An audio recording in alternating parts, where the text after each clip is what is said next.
Hi guys, তোমরা কেমন আছো? আশা করি সকলে ভালো আছো।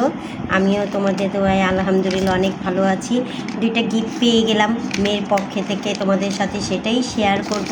এই যে দেখো আমার দুইটা গিফট। এখন তোমরা বলো তো আমি কোনটা ইউজ করব। তোমাদের কাছ থেকে জেনে আমি ব্যবহার করতে চাই, কিন্তু তুমি জানি তোমাদের কমেন্ট এখনও আসবে না। তো সবচেয়ে ভালো লেগেছে আমার রোজটা আমার কাছে অনেক ভালো লেগেছে। ন্যাচারাল, এটা একটা ন্যাচারাল রোজ। আমার কাছে আসলেও ভালো লেগেছে। এটাই আমি এখন অ্যাপ্লাই করব। দেখি আমার স্কিনটাকে সাথে একটু অত্যাচার করে নিই। সো আমি এখন প্যাকেট থেকে মাস্কটাকে বের করে নিয়ে আমার স্কিনে বসিয়ে দিচ্ছি। খুব আলতো হাতে এই কাজটা করতে হবে। আমি এর জন্য কোনো কথা বলতে পারছিলাম না।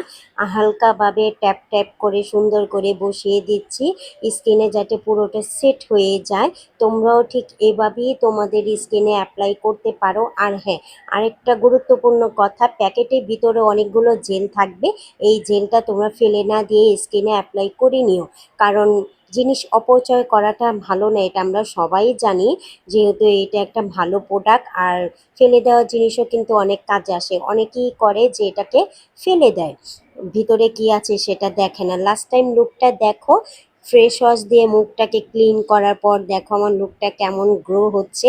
দেখা এটা মূলত হচ্ছে ফেসিয়াল করার পরে তোমার স্কিনটার ভিতরে যদি তুমি এই মাস্কটাকে অ্যাপ্লাই করো, জাস্ট গ্লো করবে, এছাড়া আর কিছুই না। এটা কাজ শুধু গ্রো করার। আমাকে কেমন লাগছে তোমার কমেন্টে জানাবা। আর ভিডিওটা ভালো লাগলে লাইক কমেন্ট শেয়ার করে পাশে থাকবে।